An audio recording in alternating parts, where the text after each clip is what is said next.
What is going on, everybody? Welcome back to another episode of the ABJ Podcast, episode 77 with Jacob Kelley. We'll be bringing in my guest here in a moment. Very excited for this episode. I'm looking to learn more about other lifestyles, other culture, other everything. I don't know the proper terminology. I'm here to learn with you today. It's my first non-wrestling guest in a very long time, so I'm super pumped. Before we get into anything, make sure you check the links below for not only all things ABJ, but my guests, their website, their social medias, how to support, buy their book, which is I'm excited to learn about too. There's a lot going on. And also, this is the first podcast that we're doing that's not live, technically. So I'm doing this now instead of I was doing 3 episodes a week, and it was hard for everyone to keep up. And they're like, listen, we love you, ABJ, but you're putting way too much out at one time. Drop one a week. And so I have a huge backlog. They may be out of order. So if I say things in certain episodes coming up, that may seem like it's because of the way they've been recorded and the way I've been releasing them are a little off. But this is the first one that you guys are going to be seeing. If you want to keep seeing them live, or if you want early access, I found a way to do that for you guys. So if you go to the Discord in our links below, you can watch the podcast as they record live in the Discord. All the recording times will be different going forward, but I will post what day they will be going live and what day you guys can tune in and then join in and watch. There are people actually watching right now, which I'm very thankful for. Also, there's going to be a thread questions in there, so if you can't make it live, you can still ask questions and participate in the podcast via Discord. Also, if you want to check out episodes before they drop, it won't apply to this one because this is being recorded on a Wednesday and will drop for you guys on Thursday. But going forward, every episode will drop on a Monday on Patreon and then be live for the general public and everybody else on a Thursday. It costs $1 to get in the Patreon. It's as low as I can get it. You can do more than $1. It's pretty much pay your own price. Whatever you think or however much you want to support, it's completely up to you. But the entry level is $1, and it goes to help keep the lights on for the podcast. But another people that have been keeping the lights on is SVW. You see them in the bottom left corner. Guys, it has finally happened. A whole store fully dedicated to vintage wrestling. They say it can never be done, but I have seen it with my own eyes. Suplex Vintage Wrestling is a store curated by wrestling fans for wrestling fans. Located on 5th Street in Philadelphia, Pennsylvania, just 1 block south of South Street in the heart of Queen Village. Their shop features the largest collection of vintage wrestling apparel under one roof. Their selection and features in classic designs featuring your favorite wrestlers from the Golden Age, Attitude Era, Internationals, Indies, and more. And if you're tired of watching premium live events at home, then SVW hosts the best watch party since your friend Kyle's birthday party when you were 12. And if shirts and watch parties are not your thing, let's not forget their selection of figures, replica belts, trading cards, and from t-shirts to hats to the rare wrestling memorabilia, they have something for every wrestling enthusiast out there. So what are you waiting for? Check them out at suplex.svw on Instagram or their website, suplexsvw.com, and let them satisfy your nostalgia needs. One day I'm going to get through that without fumbling, and it's going to be a great moment for the podcast. But yeah, make sure you go support them. They've been doing a lot for me. Keep helping me in this time of need, time of struggle. And also coming up in the next couple of weeks, I will be on a plane heading over to the UK to see my very first live professional wrestling pay-per-view in Wembley Stadium, which is a dream for me. All of my favorite musicians and bands I love Wembley has been their mecca of their performances. I've never been out of the country in that capacity. I went to DR once. That's the farthest I've ever traveled.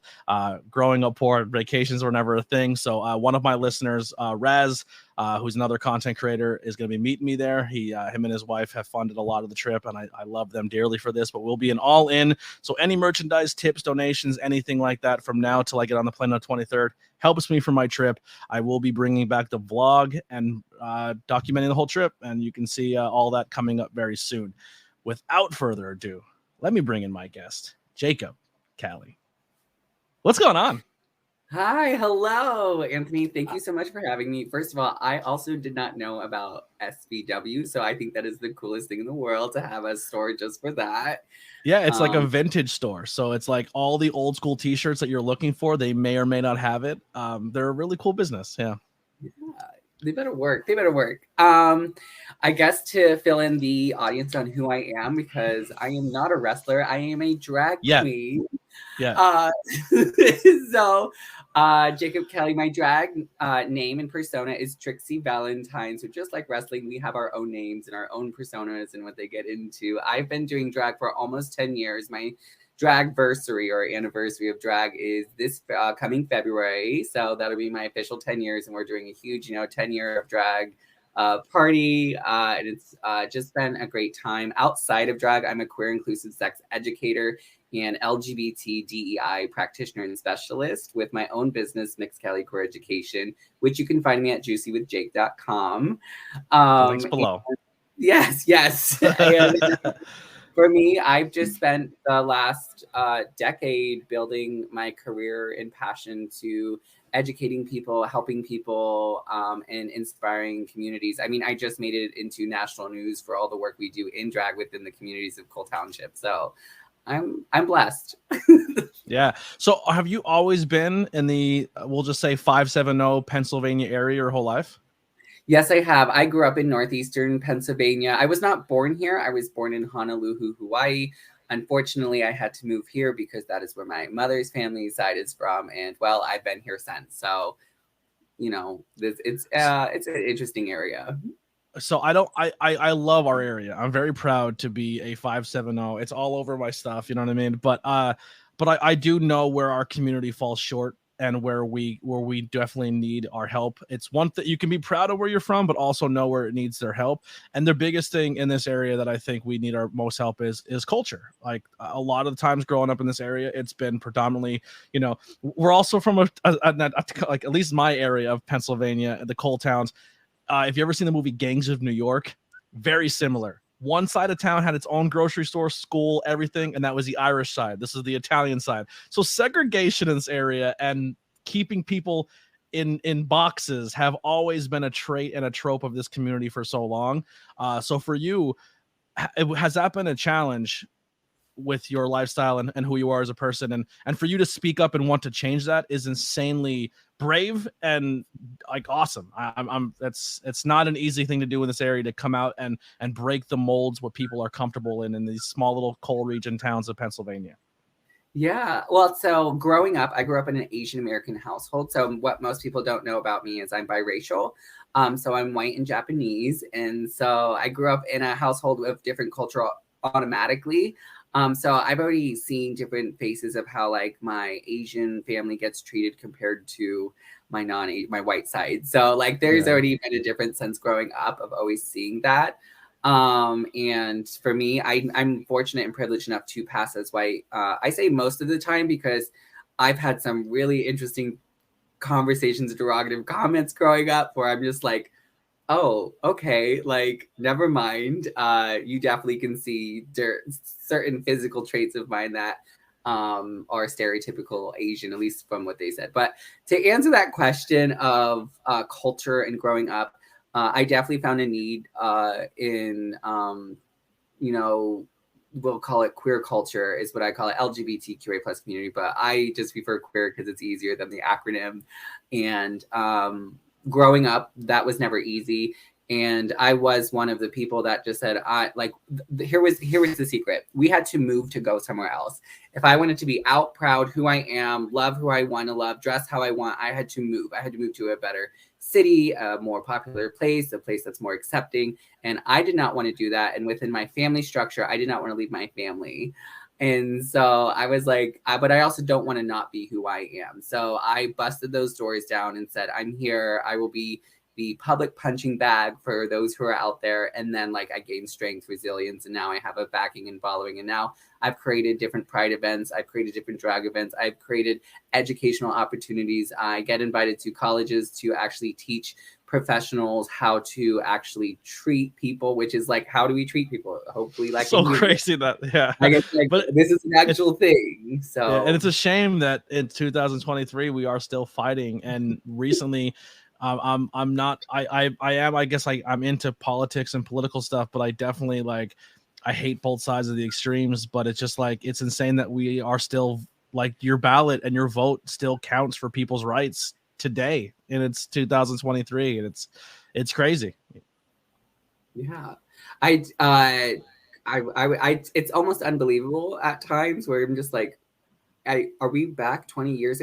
Actually, that's the running joke I tell people. This area, as much as I'm proud of it, it's always 20 years behind.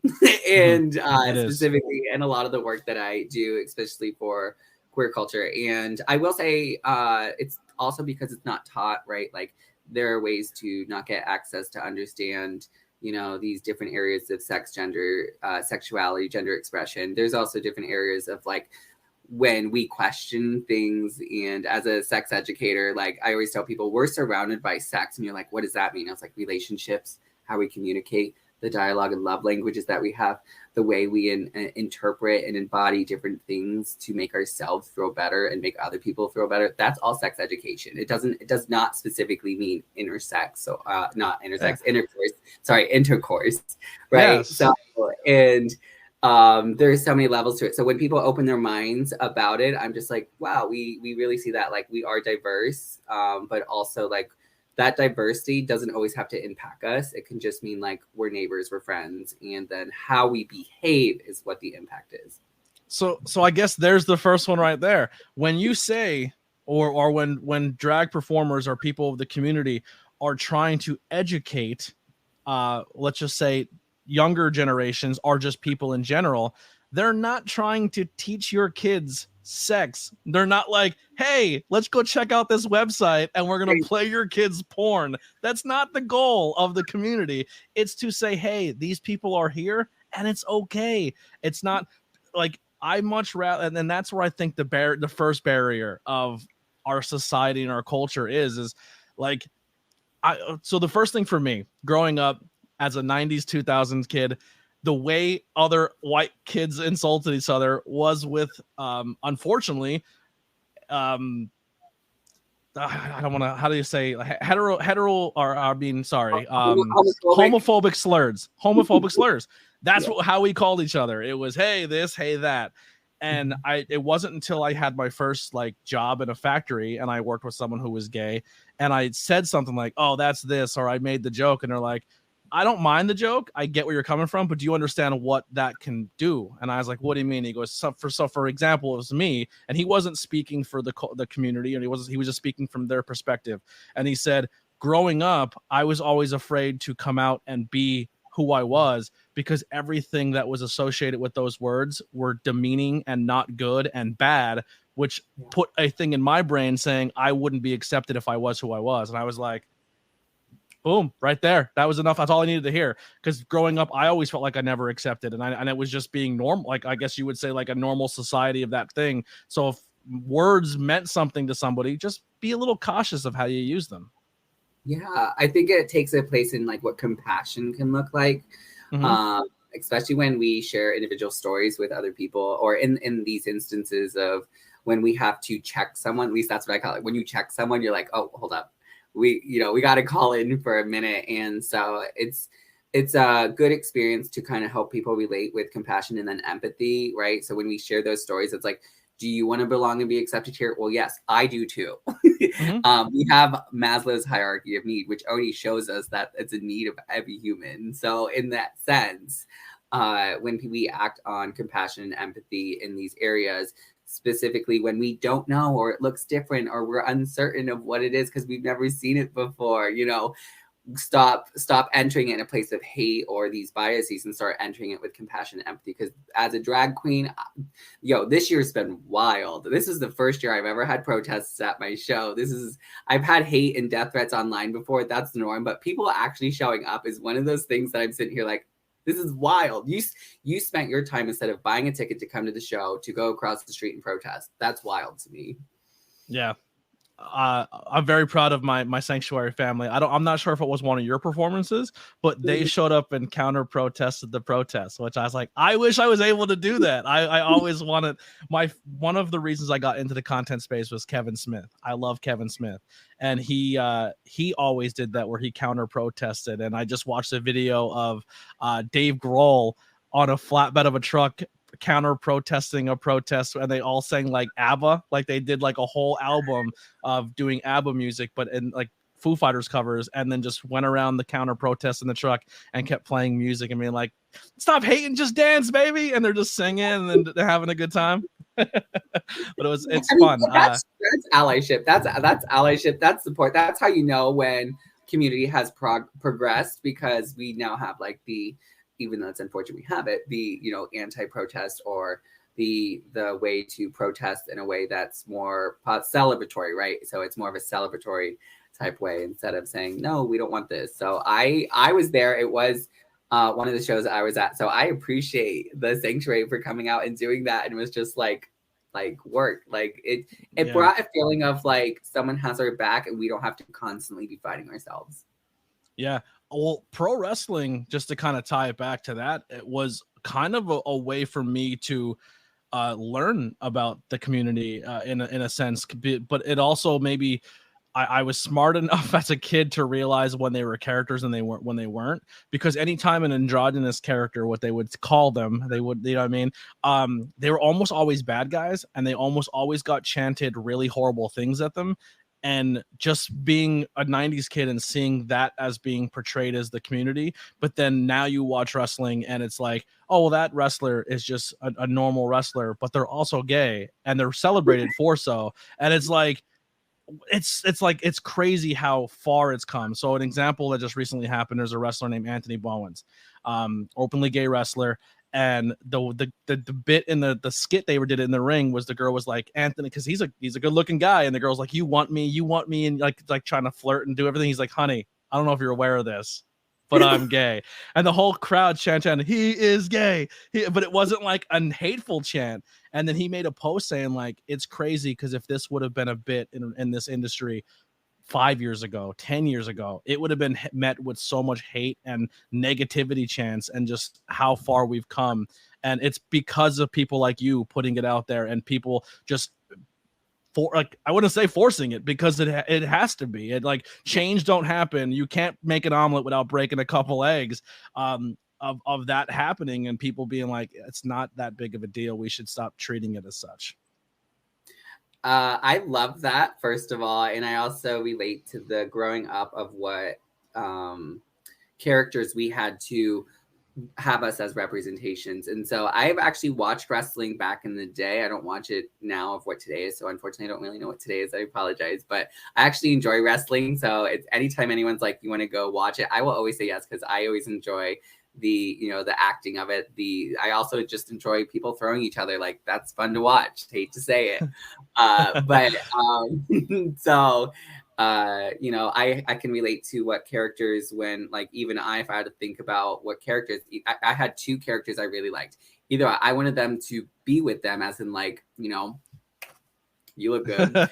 To then also like, I want that aesthetic. And a lot of the aesthetics I've always found most attractive are actually the female wrestlers, because they always had shinier things. They were sexier, like and I was like, I want to wear the same thing. I want my body to look that good. So there was who were your wrestlers? Yeah. Oh God, I knew this question was going to come up. So I will have to Google them because I don't know the full names. It's been a long time since I've watched wrestling. So my first favorite wrestler played an androgynous, I guess you would say. He was he never was ever put out as he was a gay, but he was a very out sexualized wrestler, and he was the sexy boy. It was Shawn Michaels. When he first came out, he was very flamboyant. He wore the earrings, but it was always like he toed the line very early in his career of what he may have been. Like, I guess in that time of like the metrosexual. I'm terrible with terminology, so I'm still like, I don't know how to. But that's what I would always assimilate it with, where it was a masculine male, but he would wear like the earrings and had his hair fluttered, and like he had some makeup on early on, and he was with like a really flashy valet. Her name was Sensational Sherry, and that was the early, like that for me, that was the earliest of that introduction. And then later on there was a character, Goldust, which was like crazy. Like that character bounced all over the place. Yes, I love Goldust. And Goldust was Marlena, who was that was an awakening for me as a young man. So I think you used the term metrosexual appropriately, so don't worry about it. You're good. It's just it's the meaning of being well kept and groomed in a masculine appearance. It's very interesting how I have mixed feelings on that term, but hey, work. I think it's kind of a silly term, but I'm just trying to assimilate, I guess you would say, or use the proper. Oh Yeah, no, I agree. I think I'm like, it's just yeah, grooming. yeah, it's taking care of Good yourself a little hygiene. bit, like combing your hair. You Right. know what I mean? Oh, you're so metrosexual. I'm like, because I washed today. Like, I don't have grime under my nails. Like, I Right. lotion my skin. Yeah, so I actually kind of rewinding back, early on, coming out, which is a huge deal. I couldn't even put myself in that situation of doing that to your friends and family. And then like, at what age, what did that happen for you? So I have two understandings of coming out for queer people. And so the first one is that idea, the understanding of like, we finally realize who we are.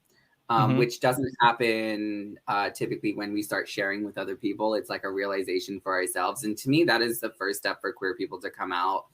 And so I was 14 in high school is when I was like, and how I found out I was sort of different, or my sexuality and my gender I explored a little bit different, and we can get more into that, but drag is what helped me understand my gender.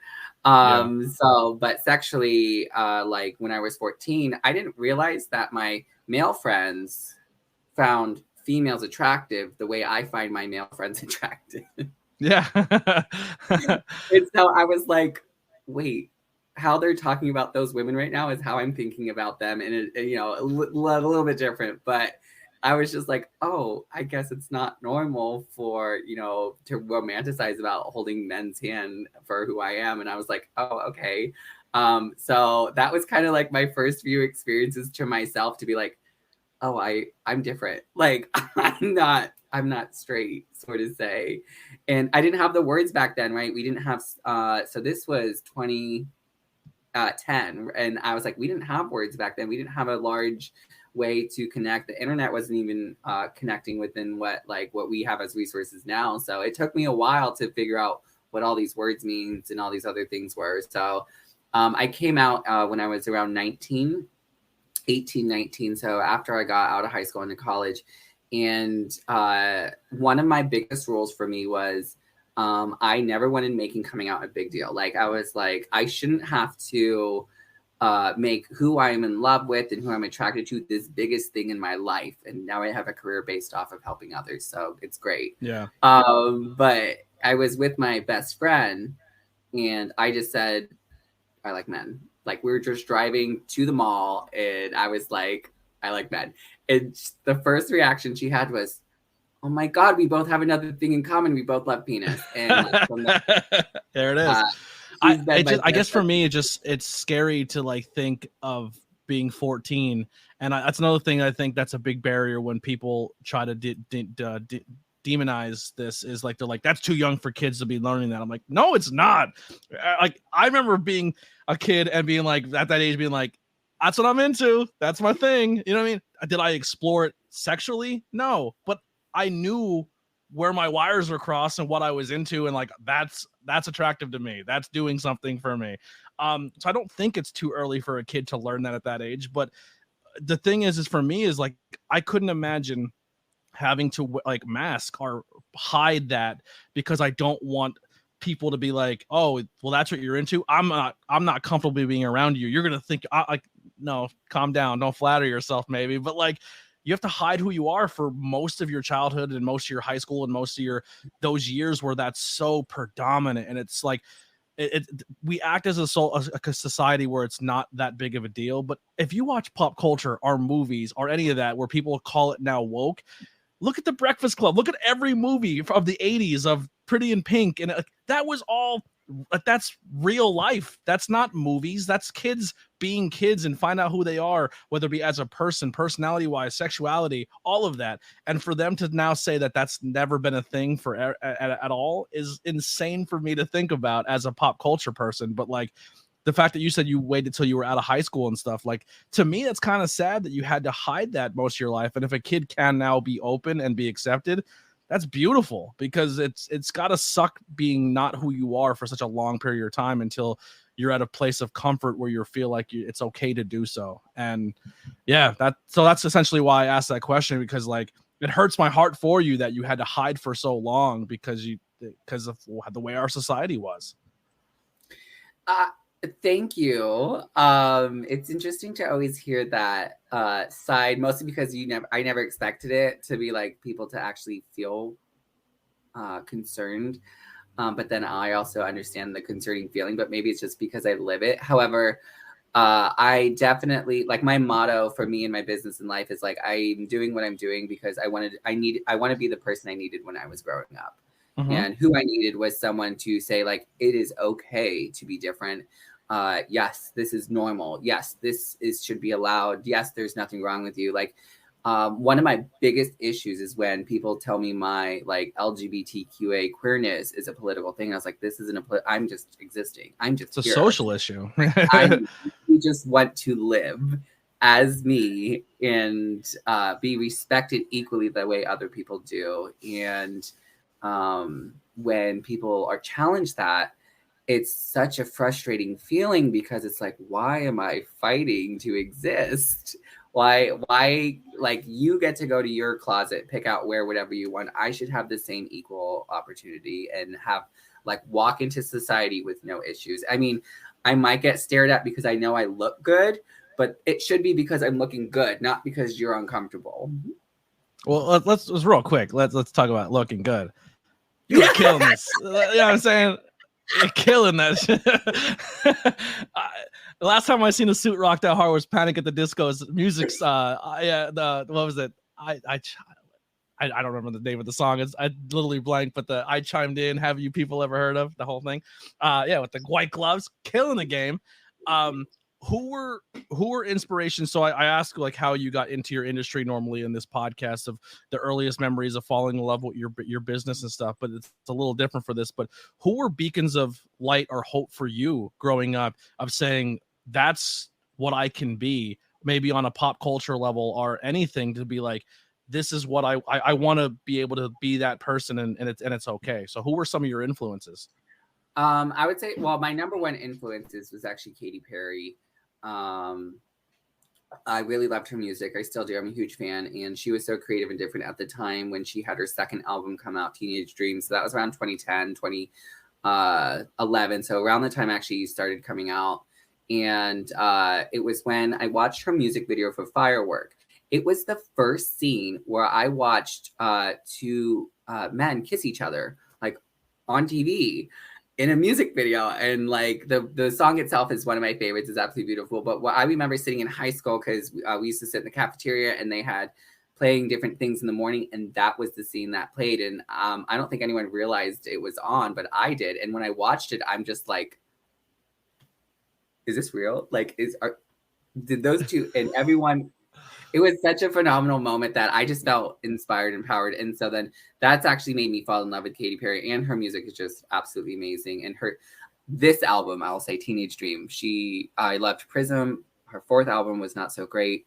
Her fifth album was okay. We won't talk about the most recent ones, but back then, the magic she brought in the livelihood. So when it came to my drag, she was my inspiration to start drag, of being colorful, cute, like cute, sexy, right? Like, so it's kind of sexy, but we're not showing you everything. We're maybe just showing you a good collarbone or a nice legs, but we're not giving you everything. And it was so empowering. And so she was one of the first, I would say more of a celebrity role model that I was just like, I love her thing of like, you can be anything you want and don't let anyone stop you. I also was a huge Lady Gaga fan. I wasn't super into her as others, but I loved her messaging, and over time, her messaging just became more powerful because back then she also was one that pushed like, it's okay to be different. She had all of the right campaigns for queer people to just be out and proud and celebrated. When it came to, honestly, one of the first androgynous people that I could actually think of, and I say androgynous because I don't know his full identity, but the way he appears, and that would be Billy Porter. Billy Porter has such androgynous expressions and is rightfully out. Kind of that forceful aspect we talked about, how we like people just force it, or we challenge in a rebellion stage for just being unapologetic. He does the same thing, and I absolutely love and feel empowered by that. And honestly, the other person would be RuPaul. Mixed feelings on what RuPaul looks like today, but back in the day when like the reason why I started drag was I watched an episode of RuPaul's Drag Race, you know, when you had to actually try to subscribe to logo and it was hidden and nobody knew about it, like when it was like seasons 2 and 3 when I watched it. You know, I'm like, oh my God, like I want to do this. I love this. And so seeing these different queer people on TV was just like, oh, we can exist in an authentic way of some kind of way. And that's kind of, now it's just elevated, right? Like now we have, like, I guess one of the biggest people I absolutely love was Laverne Cox. I have the Laverne Cox Barbie doll. Like I love her. I've been to some of where she speaks. She speaks with such authenticity and such a power. She says, one of my favorite lines she has is trans is beautiful. And how it is, she speaks about it is a lot of the times for trans individuals or non-binary, gender non-conforming people, we always feel like we have to hide our transness or non-binariness. And she's like, you know, you don't have to hide it. It's not supposed to look like everyone else, right? And like she even said, like, if you have a bulge and it shows, you have a bulge and it shows. There's nothing wrong with it. And I felt so empowered to be like, that's right. Like, I don't have to shave my legs to look feminine for someone else. I'm gonna just look like me. Like, or like I'm wearing a dress right now, although you can't see the lower half of it. But I was like, I would wear this out in public and be like, I'm not going to be in public. I don't have to make sure my body fits. Like my body's going to look the way it's supposed to. And so to name a few, those are a few. And by the way, amazing job at Dr. Frankenfurter and Rock. When people hated on that, I was like, are you crazy? I thought it was done very, so that's another introduction for me when it came to the communities. It was Rocky Horror Picture Show. One of my aunts took me to go see it. And I was so like, what is happening? And I remember being in the crowd because the first time I seen it was with a live performance while the movie played. And I just remember being terrified, like, are they going to come and like dance on me? Like, what's going to happen? Like, please, God, don't make me part of the performance.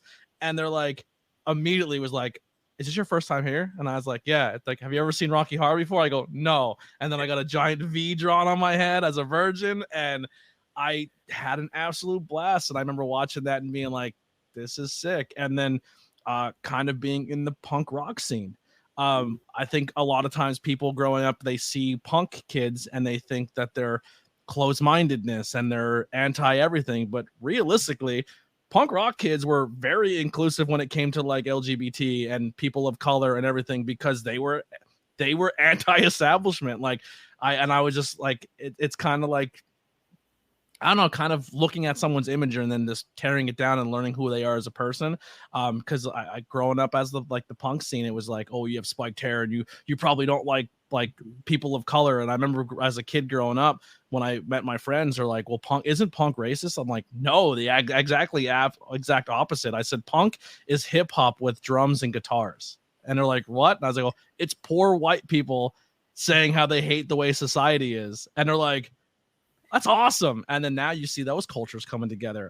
Actually, my introduction to Katy Perry was Travis McCoy, because I used to date Gym Class Heroes. Okay. And Cupid's Chokehold, she's in this video. So there's a little bit of my punk emo coming into blending our two things together.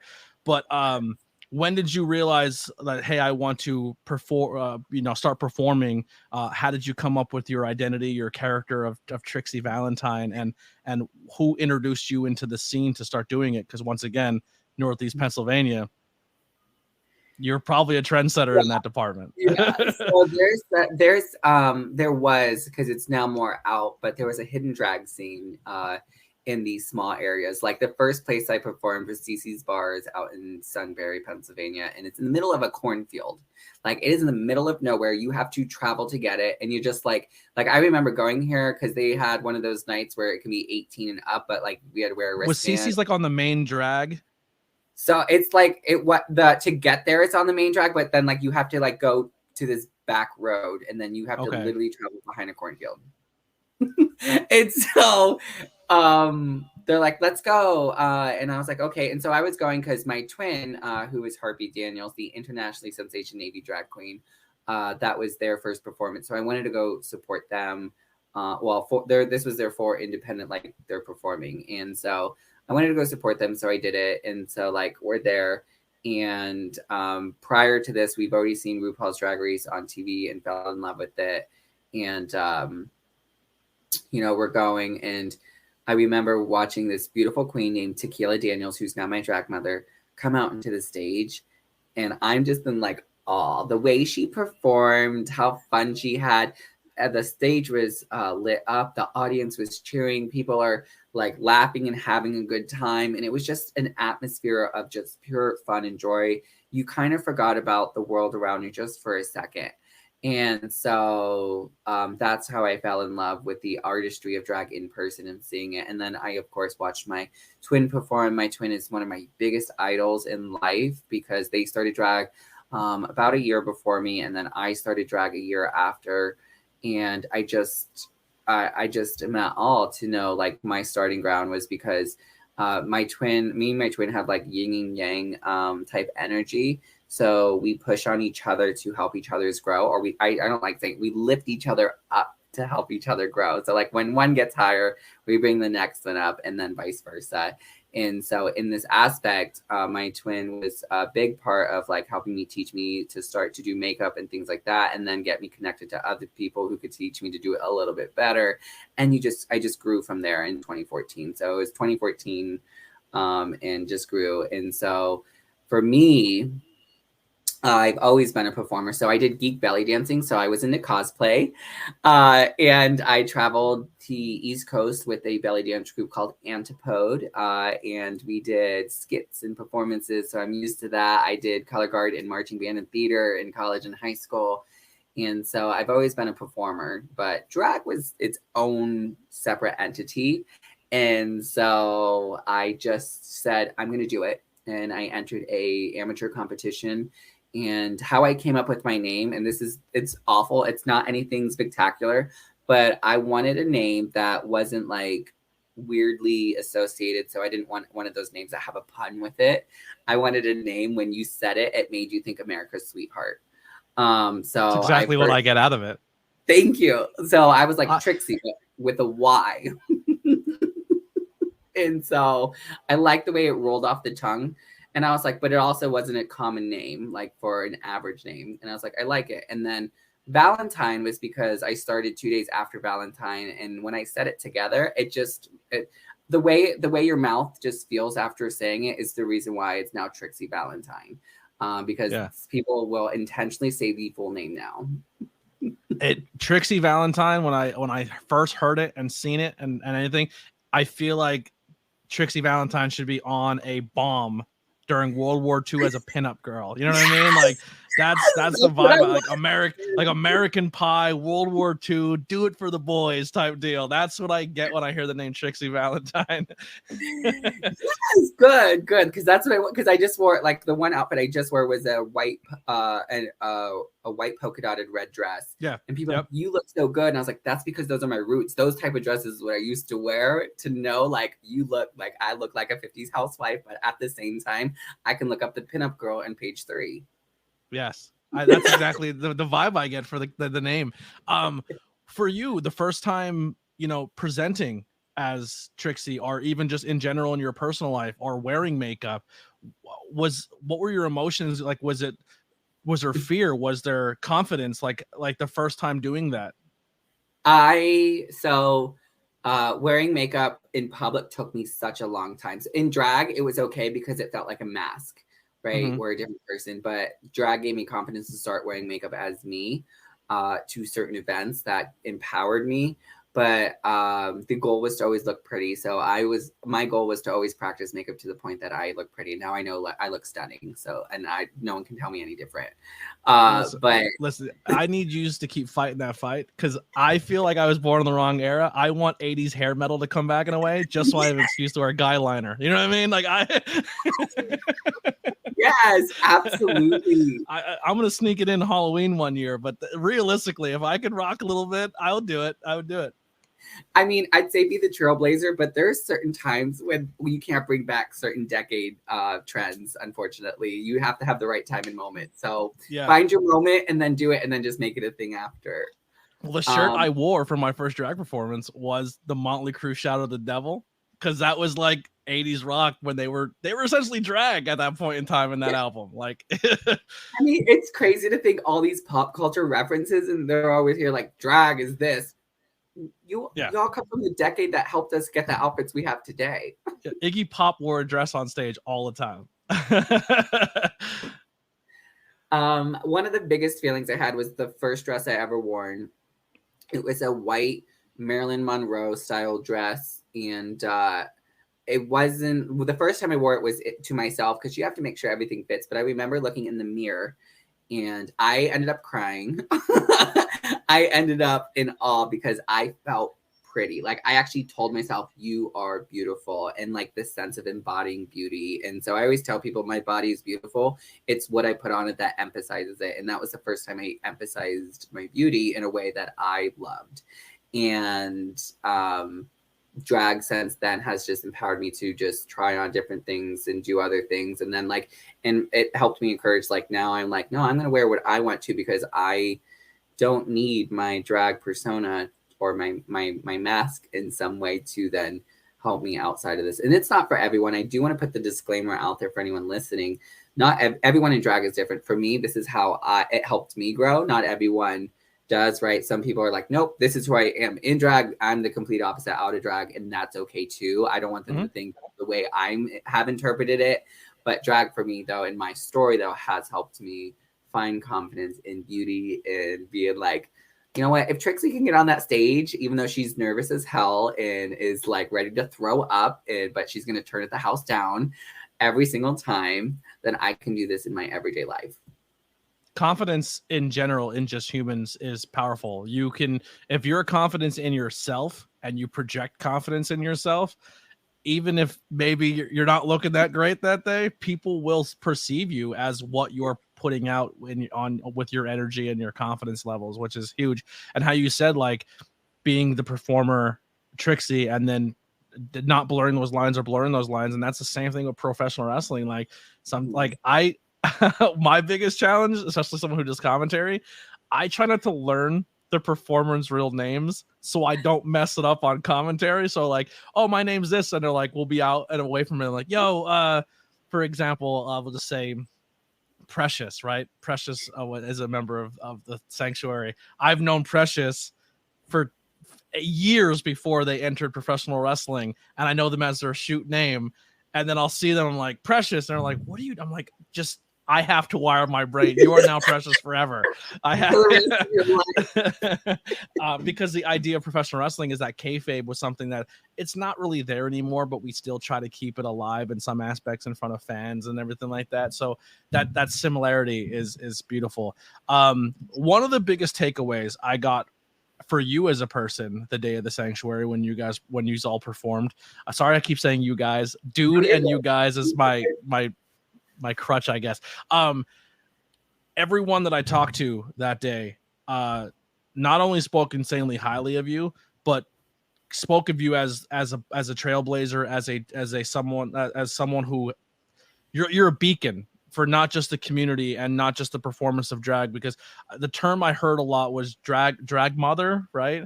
So, and a lot of people were putting that title on you, and then I learned later it's because you were the one who helped bring them into this industry, bring them into their comfort zone, help them become maybe something they weren't before, and then develop this character and then got them into what they are. And the idea of drag isn't just of someone stepping on a stage and performing. How you're saying, they take that off stage and they're comfortable being who they are outside of that as well. And you have been widely talked about in this area, in this community, as someone who's helped a lot of people do that. So I think that's super important for people in the audience to know, is you're not just a performer, but what you do outside of that, and your teachings and your education is very important. Thank you. I have heard being called a beacon several times. I'm very humble. So it's one of those, when I hear it, I just want to say thank you to anyone who looks up to me or sees me as a role model of any kind. But one thing that I've learned is drag is not just a performance. It's a life lesson. Anyone who has gotten into drag feels empowered in some way. Anyone who's been to a drag show should always feel that authenticity of who they are can exist in the same space as other authenticities. And it's the one, like, two truths can exist in a positive light. And for me, drag and the way I run drag and the way I run drag shows is not the same as other people. And it's because I've learned to harness pieces of like humanity and comfort and exhilaration. But then also I've harnessed like discomfort, and I push that boundary to be like, you know, why are you not smiling? Like joy, like queer joy in itself should always be first for me. And when you find power of joy, you bring that back into your life. You might see yourself smiling a little bit better at the small things, because drag helps tarnish and get rid of some of this negativity that we face all the time. And it's just finally like a place like, can we just exist in a place and be us? Because when we do that, everyone gets to be a part of it. And when we get to do that, we're just celebrating joy. And being a beacon for that trailblazer is we now get to live it, right? Like, I'm going to wake up joyful because I know that can bring life to other. And like we mentioned earlier about confidence is contagious. When you see someone else confident, you now learn like you can do that too. And you can be confident too. And you can be motivated too. I don't know how many people I've had actually always reach out to me and go, can you help me with my confidence? And I'm like, so why are you not believing in yourself? Like, you don't need drag to do that. Drag has helped me to do that.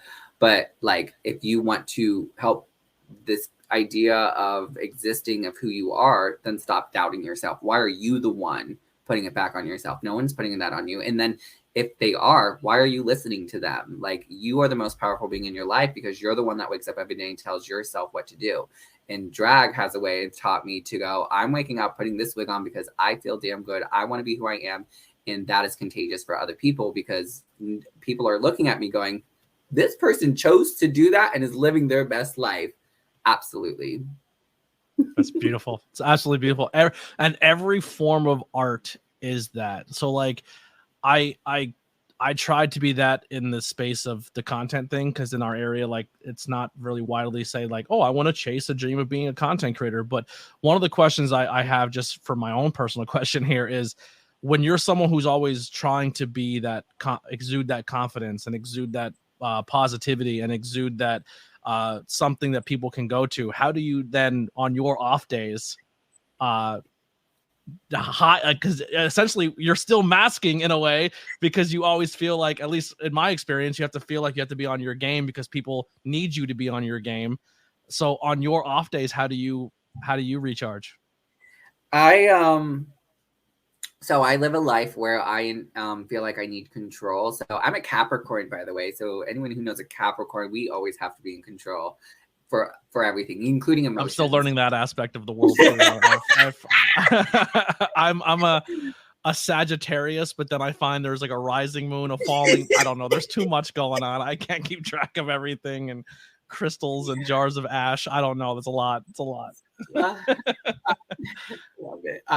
So for me, I take small chances of control, and that is knowing like I'm intentionally living, right? And when you intentionally live, you are intentionally wanting to thrive, not just survive. You are, planning out what you need to plan out, and it doesn't have to look the same every day. That's the one thing I tell people. Like, when I tell people like, you have a list every day, I do, and I hope to fill out that list every single day. And that list is, brushing my teeth, taking a shower, walking, eating, telling 3 things I love about myself, whether that is physical or any other type of thing. I have things set around my house that remind me of the successes I have, while at the same time I have things around my house that remind me of what I overcame in those challenges. And they're subtle and it's simple, but it helps bring peace to me. And one of the best things I tell people is learn to sit with yourself. And I mean in silence. Like, spend 10 minutes a day. Start with maybe 5 if you're not used to it. and just sit with you. Don't use your phone. Don't put music on the background. Just sit there. And when some people I've learned, and it's hard, they get uncomfortable because they haven't learned that they can just sit with themselves. They don't need all this other stuff. And yes, your thoughts can run wild too. Like, it's not meditation. You're not just sitting there with your eyes closed or you're zoning out. You are straight just sitting there. You can look at things, that's fine, but like, just sit there. Don't do anything. And eventually, once you can become comfortable sitting there by yourself, then everything else around you becomes easier, because then you become easier with sitting with other people, sitting in discomfort, sitting with you, processing your feelings and emotions, sitting there when you are at your highest to then when you're at your lowest. And when I'm at my lowest, it sounds easier than what it said, but you do also need support. I have friends that I can contact and call. I have a playlist that I will play, because I'm one of those people. If I'm feeling sad, I don't need happy music. I need that music that's going to help me cry. Yeah. Because after I'm done crying, I'll feel better. And I listen to sad songs when I'm happy to remind myself. Like, I don't. I'm the Weezer song. All my favorite songs are slow and sad. Like that. That helps me when I'm in a good mood to listen to. Like, I don't know. I'm so backwards. And, hey, if it works for you, it works for you. Yeah. So I want to pull the curtain back a little bit. In the wrestling term, we call it breaking kayfabe. I'm not sure what the terminology is in the drag, but there's a few different. I'm gonna describe them the best I can, and if there's a terminology or a reason for it, learned at your performance, there's drag queens and drag kings. So that's a drag queen is when someone presents female, and then drag king is when someone presents male. Yeah. At your show, you have a drag king, correct? Huh. No offense, Trixie Valentine and everyone who performed that night. The drag, I don't remember everyone's names. I do apologize. That would be, so you're thinking of Xander Valentine, my drag son. Xander stole the goddamn show every time. Take Me to Church in the Sanctuary. I love that song already, but as a Pop is a cheer I get in professional wrestling. I loved it. When someone's wig comes off or their hair comes off, I guess that got a big reaction. Is there a terminology for that, or is that just a mistake that you just roll with? When you lose your wig, you lose your wig. If you intentionally take it off, so we typically like to think they're wig reveals, but if you don't have another wig underneath, it's not a reveal. Okay. You just lose your wig. I think the terms of endearment is like gagged, right? So like when we're gagged by something, it could be good or bad, but typically it's like you're gooped, you're gagged, you're like, wow, I was not expecting that. Like you're speechless. And then like the feeling of like work. When I tell someone she better work, it means they're putting in the effort on the stage. So that's a lot of the times we get that feeling of like, you're doing the thing, he's up on the stage, he's working, like, and you get that hype feeling because you know they're doing everything in their power to give you a performance that you just want. Like you just are encouraging them to do more. I'm trying to think of other things. Another one here is we call them bumps in wrestling, is when you take a fall or you drop down to the ground. The way they do it and use either a drop split or you just ragdoll. Right, so it's their death drops. Although the one thing about that stage was we could do anything and not really be hurt, which was the best thing in the world. We loved you were cashing in on it that night. It was so much.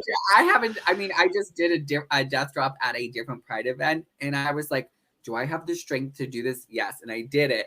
But on your stage, I was like, I don't need the strength to do it. I know I'm going to be okay as long as my body can at least fall backwards in a graceful thing. And so we had a moment. So those were death drops, splits, tumbles.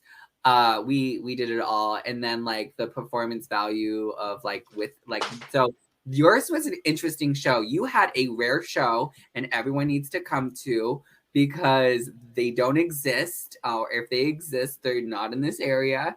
You saw a lip sync battle royale, which is where the entire show, minus, myself and Xander, you saw two queens, or actually they were all drag queens, go head to head against each other in lip sync battling, where they performed the same song, knowing the same words, and we had to vote who did better. And like, that is like wrestling in our area, right? Where two people go up against each other. We don't have that contact. Drag is not a contact sport, and it's in my book. Tipping is a must if you need to know.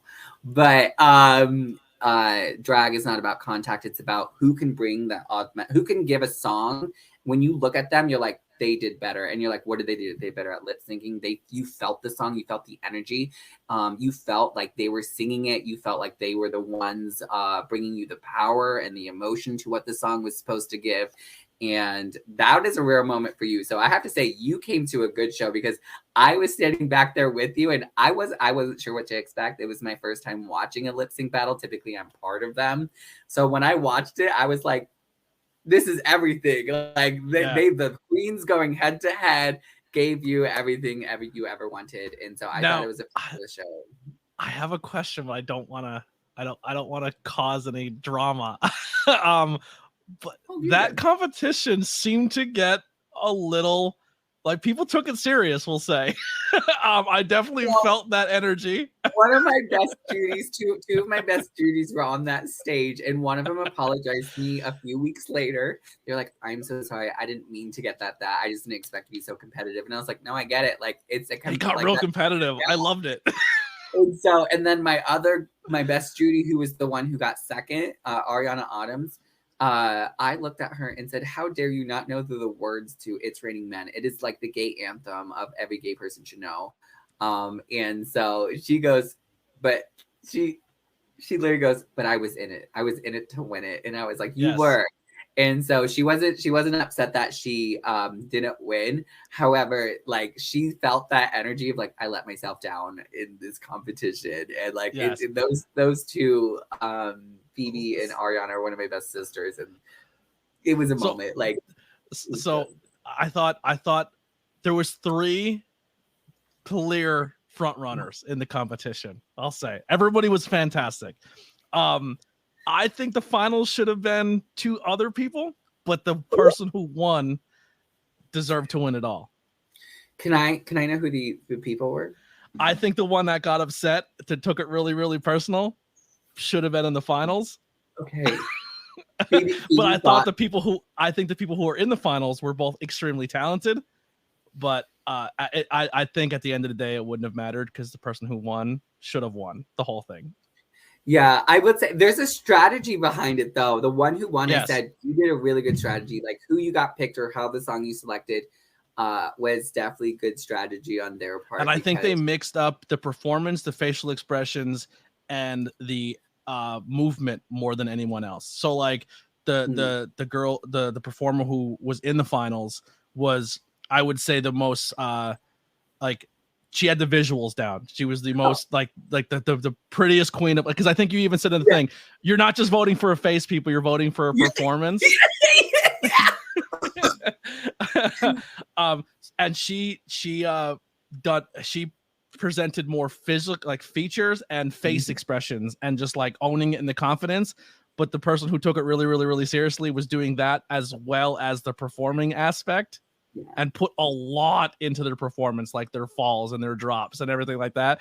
I actually was backstage when they were talking, and the one person was like, yeah, I'm in the finals. That's just how this is going down. Like, they took it that seriously. And then when they weren't, I like kind of gauged. I was like, oh, they're legit. They're hot right now. Like, they're I was like, I think the first question I asked you is this shoot? Like, so in wrestling, shoot means, is this like legit, or is it worked? Like, and I remember you saying like, no, we're going to 100% have a competition and see who wins. And then you had to enter into the competition, and you're like, all right, so that one was fake. Yeah. Well, we were supposed to have 8 people, 3 people dropped out. And so I had to step in and fill in. So that one girl, she got lucky. I even told her when we were walking back, I was like, I'm not going easy on you, because it's not my reputation. It's going to be my reputation on the line. However, you will make it into the file. So try your best and do your best. And so when we went for it, I had a good time. And I know I ate. And when we say we ate, like, you ate and left no crumbs. Like, you served it up and no one could say anything different. You had the biggest wardrobe malfunction? Yeah. I tell you, I rewatched that. Everything came off. Everything fell off. My wig came off. My leotard snapped. It started sliding up. I was just like, I can't. And I didn't know when I perform and I'm in the zone, like I get very competitive too. So when I saw my wig, I was like, oh no, the wig's coming. We're throwing the wig. I'm going. And then after the performance, someone's like, your thing came unsnapped. I'm like, no, it didn't. And I'm looking down, I'm like, oh, yep. Yes, it did. You all saw my goodies. You saw everything. How many performers that were unable to make it that day then went back and seen the footage and everything and was like, why did I miss that show? They had not told me. So actually, no, one of them out of the three, one of them did message me. She goes, I am so sorry. No, she had a legit reason. She's going to be back for this next one. The next one's actually going to be September 29th. So she's like, I want to be in it. And I was like, okay, just, I know her certain, she has a situation that I was like, just get yourself under control, make yourself very healthy and well-being, and I will put you in the show. And so she'll be back, and I can't wait to have her because she's great. She's a good performer. I've performed with her several times, and every time I watch her, like she's a good queen that gives you sex appeal in like a fierce way. She also is very good with characterization. So when she has a character in mind, she's good at portraying that character, which is one of the key elements. If you're performing drag and you don't know how or what to do, think of a character and then idolize that character, and you will easily get through a show. I love that. Because that's usually the sanctuary bug, as people say, well, I'm not going there, I'm not doing this. And then they see the footage afterwards and they go, all right, how do I get involved in this? That was the most magical thing I've ever seen. I hope, and I don't hope, I know it's going to be a thing. Sanctuary, not only the top stunt studio for your wrestling or non-wrestling stunt fighting, but after that one drag show that happened that night, I think everybody in attendance and the people who were working and the people who are part of the stunts fighting, everyone's like, how can we keep this as a regular thing? We're not one to toot our own horns at the Sanctuary, but we know how special our building is, and we want more art to open up and do more there, and we just try to be as welcoming as possible. But I just felt like that building was made for stunt fighting and drag shows, and I hope we can keep that bond and that way to form the arts together as a thing. It was a great time. I had an absolute blast at my first drag show, and seeing a special performance of a legit competition and seeing all the highs and lows of everything. Everyone did a fantastic job. They were all amazing performers. I met so many cool people. One of the other performers is also a giant professional wrestling fan, and we got to talk after the show as well. And I gotta say, they may need a commentator person soon. So if that person, if she's interested in commentary, maybe start sliding the Sanctuary. They need somebody up there. And also, Trixie Valentine, we need a ring announcer for a lot of these shows. So if you're not doing anything this Sunday, you should come out and hang out. I can't do it this Sunday. Okay. But soon. We need Trixie Valentine up there. Ring announcer. I want to be the ring person. So I've always wanted to be one of the girls that have the numbers of what the round is going to be, or just we don't do that in wrestling. I know, but boxing. Boxing. But I love being the instigator. I love to be the one that just helps the other people like feel extra and good. And so I actually, was it John? Yeah. John, I said, let me know when, because if I have off or I'm able to do it, I will 100% be down there in some kind of outfit. Every first Friday and usually the third Sunday of every month. Oh, there you go. So that means it's coming up soon, because September, I think it's September 3rd. It's the first Friday in September. So we have some questions here from the Discord. No live questions yet, but people are still hanging out and enjoying. First question, if I can find it, where are we at? This kind of was asked earlier, but who were some of your influences and idols growing up? I feel like that was kind of asked. One of our people thought you were a professional wrestler, so their question was, who would you like to wrestle against? So that's... Well, who do you want to fight? Who's Trixie beating up? So I don't know if I would actually want to fight someone, but if I ever had the experience, I'd be okay if someone like chokeslammed me, as long as it's. You would take a bump. Oh, I definitely would. For them, yeah. But then also, I would want to learn how to jump off the high rope. So as long as the man who's catching me, because here's the thing, like I would love to. As much as I would want to fight other women in drag, I would rather just have a nice strong man catch me as he falls backwards because I jumped off the high ropes in drag. Like if someone can make that a thing for me, I will practice. I will come to rehearsal and we'll make a show where I jump off the high rope onto them. I'm sure there's plenty of people who would be willing to take a splash off the top from Trixie Valentine. I think that would be hilarious. Another question here: what advice would you give someone who maybe question their sexuality / or their preference? So my first thing is embrace it. If anyone's feeling like or questioning their sexuality or gender, always embrace it, because when we start rejecting or putting away, we start going into a place of negativity or insecurity, and we don't need that. We need to be like, you know what if I am? What does that feel like? Why is that? And embrace that and feel it and go for it. With that as mind, there's a lot of other things that come up with sexuality. If someone's questioning their sexuality, like you don't always need a term for sexuality, even though we love terms because it helps categorize it in our mind. So read up on different sexualities to be like, maybe it's this one, and it's okay if it's not. Maybe in a month or a week, you're like, you know what, it wasn't that one, and it was just a feeling. And there's a lot of different things that I could say that I add on here, right? So one of the things we do mapping of sexuality is one of the things I teach people. And it's where we find different pleasure points of who we are. And so we find self-pleasure, but then we find principal pleasures that can be just, we'll think of it as kink. We can do it as just sensational pleasure or whatever.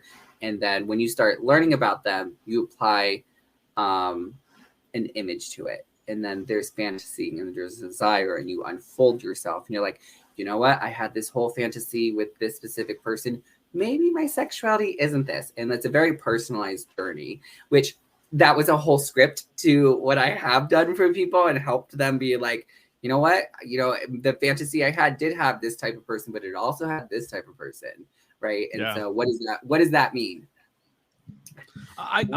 So I experienced my first Pride event as well. Actually, a couple weeks before the Sanctuary show, I went to my very first Pride event. And so two of the things that I took from it going into it, I had a little bit of hesitation and fear, and not of the accepting aspect of it, is the psychopaths who don't accept, right? So like how you said earlier, the people who counter protest, the people who show up, we live in a world where people are scary. And they go to extreme measures to stop people from being who they are. So I had to be honest, like a lot of times, like I was there and I was kind of like Batman. I call it my Batman brain, where I'm always like analyzing and studying people. And it wasn't the people who were part of the event. It was like, is there anyone here that's looking to be negative or harmful? You know what I mean? And that's just coming from someone who is just an ally of the community. I can't imagine the fear of waking up that day and being like, yo, I'm going to a spot where I'm going to be absolutely accepted for who I am, but also have the fear of, is anyone there going to harm us? You know what I mean? Like, I hate to even put that thought process into such a magical, loving place, but like, we live in a world where people are fucking terrifying, I have the motto, or this is only for me. I don't always encourage to follow. Like, this is one of those role model aspects of only don't follow it, but if you want to, like, understand the consequences that come. But my motto is like, I'd rather die happy. Like I've had so many times when I've had that fearful moment. I'm like, if today's the day I go out, I'm gonna look good. My lipstick's gonna be on, my wig's gonna be snatched, and I know I'm gonna be fierce. And that front cover photo of me better do me justice. Which is a way to think about it that some people find humor for it, which as a queer person, we use awful humor to overcome trauma, which we did talk about earlier today. But I lean heavily in my dark humor. Right. For me, like, that's a real thought for me. I've had people go, don't go. And I go, I'm going because I want people to know I'm standing up above that hate. And if something does happen to me, it doesn't mean we backstep. It means we fall forward. Why did this happen? And I guess that's the idea of, let's just say what it is terrorism, right? So the idea of terrorism is to make you not want to feel comfortable or do what you want to do because the idea of you could be harmed doing it, right?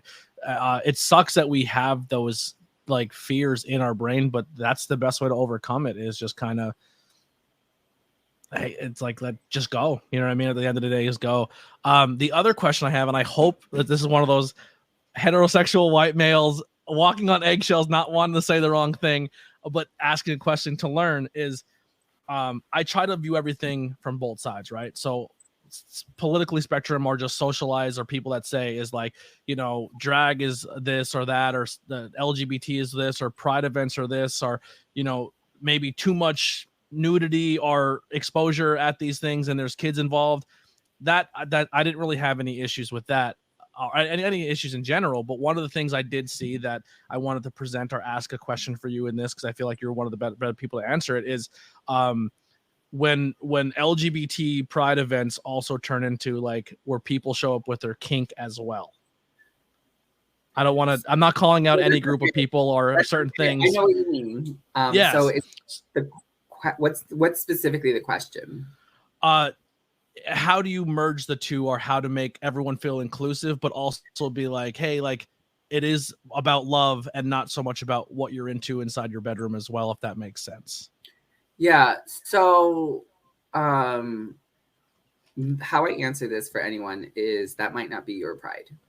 Right. So one of the things we've learned is we don't have to be a part of everything. And so there are certain prides, these are more high volume in cities, where kink or more of a sexual performance of expression is out forward facing in that pride. And that just might not be for your pride, because one of the things I tell people is that's still part of our community. The kink community and Leatherman's community helped us back in the day, specifically the 80s, when the AIDS epidemic was there. They were the ones providing sanctuary. They were the ones going out face forward in some of these rebellion acts to be like, our sex, our sexuality, and who we are with should not be any different than anyone else's others. And when I say any different, I mean like it should not be hated on, because it is not what it is. And the other part to it is we did not put that uncomfortability onto other people. Straight people did. Straight people demonized who we were. And so I challenge, when people have those biases, why is it making you uncomfortable? The other part to that is like when we always term it with family friendly. I was like, that just might not be for your family. I hate the idea of when we say something is family friendly. It's why I've been changing the wording and saying family friendly. It's all ages, right? Yeah. Because with all ages, there is a pattern and structure we need to do for all ages. That's why we have G-rated, PG-rated, PG-13, like those is what all ages is. When we say family friendly, or for all families, like who's family? And so specifically for this kink conversation, if it's at that pride and you're uncomfortable, that just might not be your pride, is what I tell people. I love that. That's a great, it's a great way to, pride. Like, that's fine. Like what they're doing is nothing. There's nothing wrong for it. It's high sexual, it's high volumed. You're a little uncomfortable. Ask yourself why. But at the same time, I've been there. Like I've been at scenes where I'm just like, this ain't for me and I don't need to be here. And I'm removing myself. I don't need them to remove out of me, because then that's entitlement. Absolutely. Yeah. And it wasn't like, I wasn't in a form of uncomfortability, but it was coming from, I guess the way my mindset was going into it was, I'm in there to accept and love everybody. And that's and be what the event was for. But also I came in with the same, like, well, this is what I hear on the other side of the spectrum of why they disagree with this or why they don't like it. So I kind of came in with, maybe I can answer those questions. So if I was ever in a situation of saying like, well, this is why I don't like this stuff, and then someone, because a lot of those people who don't like it also won't go and have an experience to get those questions answered. So I kind of went into that as the person of, especially as a content creator, or someone who is a communicator and likes to have those conversations, especially the hard ones, to be like, well, this was my experience, and this is now, you actually gave me a better answer on how to then handle that situation going forward, because it wasn't, I wasn't so uncomfortable with it, but that was some of the things that I've heard from the other spectrums of why they're uncomfortable in it. And I think the way you've phrased that is the way I'm going to go forward and help educate others. So I appreciate that. Thank you. Of course. Jacob, where can people find you? Social media, your book, or on your website? I know most of your links will be below, but plug them out there. So on Instagram, I have two. One specifically for drag, which is Trixie Valentine, and please spell it Trixy, not with an IE. You will not find me with an IE. I'm not cute. I'm drop dead gorgeous. So we do Y. So Trixie Valentine is my Instagram. My second Instagram to find more of my educational stuff and to see where I'm going to be outside of drag is Juicy with Jake. My Facebook is also Trixie Valentine, and I have a page for Mixed Kelley Core Education. You can find my book, Tipping is a Must, 100 Tips to Successfully Run a Drag Show. It's actually what I've actually learned from my readers is these are life lesson tips as well, which I was not expecting, which I'm super thankful that people are finding other ways to apply these tips, which is great. That you can find that on Amazon, or you can go to juicywithjake.com and scroll down to the page and everything is there. My drag and my merch is also on there when you go to the drag queen section. A lot of people don't like ciphering through this website, although not specifically my website. My website is absolutely. Your website is built very well and is very well done. Thank you. Yes. I'm blessed to know the people who did it. And they took all the things because they're like, how do you want it? I was like, this, and this. They're like, why? And I was like, because I wanted to make it accessible and easy for everyone. It's simple and it gets right to the point and everything is easy to find. Yes. So yeah, those are my main. Thank you. Main areas to find me is all of those. And if anyone wants to contact me, you literally can contact me on any of those sites. My website's going to be the easiest way because it goes directly to my email, which I have access to every day. If you message me on Instagram or Facebook, it's a little bit harder for me to be like, oh, I got a request. Like I don't always see them. So just putting that out there. I appreciate your time today and educating me and hopefully my listeners and viewers. Especially if in the pro wrestling scene, go support a drag show. You will be absolutely shocked of how similar these two worlds are. And you will 100% have a blast because if you're a person in the industry who's a professional wrestling fan or even in the world of professional wrestling, go into a drag show the same energy you would want if you were in the ropes, and you will have the most fun of all time. Like it is the worlds are so similar, and it was an absolute blast. And the best way to experience it, I'm sorry, is at the Sanctuary. And the next show coming up is when? September 29th. I'm going to confirm that right now because it's the last Friday of September. And it is going to be at 7 p.m. Yep, I was right. September 29th, 7 p.m. at the Sanctuary. And it's going to be a lip sync battle. So not your standard show, but one where people go head to head singing a lip syncing battle, a song. We have a few more things we're trying to do to kind of get the audience a little bit more active. So if you were looking for that involvement, we are going to add that to this show as well. So I can't wait for that. So yeah, I hope to see more people there. And to find out more about the show, just follow any of my social media content or things, and they'll always be posted. And if you're not from the area or you can't physically be there because it maybe travels too much for you, it will be streamed live on the Sanctuary's YouTube page. So Sanctuary PA TV. So you can tune in and watch and have a blast. Once again, thank you so much for this. I can't wait for the next one. Anyone else in the community would love to come and have a conversation, I'm down to have it. Like I said, I am opening the doors. It's not just for professional wrestling. That's my niche, right? But I want more people to come in that have a story, that are chasing a dream, want to get their message out there. I'm open for anything. It's next week episode already recorded, but it will be next Thursday, and it will be the wrestler Blackstrom. So make sure you tune in and check that one out. Tattoos on this guy, unbelievable. And tattoo questions do come up, but back to here. So make sure you keep supporting the podcast. Thank you guys so much. And thank you all so much for the support and the continued support. Like I said, links below for myself and my guests. Here's some music by the Converse Kid, Billy Trey, and we'll see you next Thursday. Unless I see you on Monday if you subscribe to that Patreon. See you then.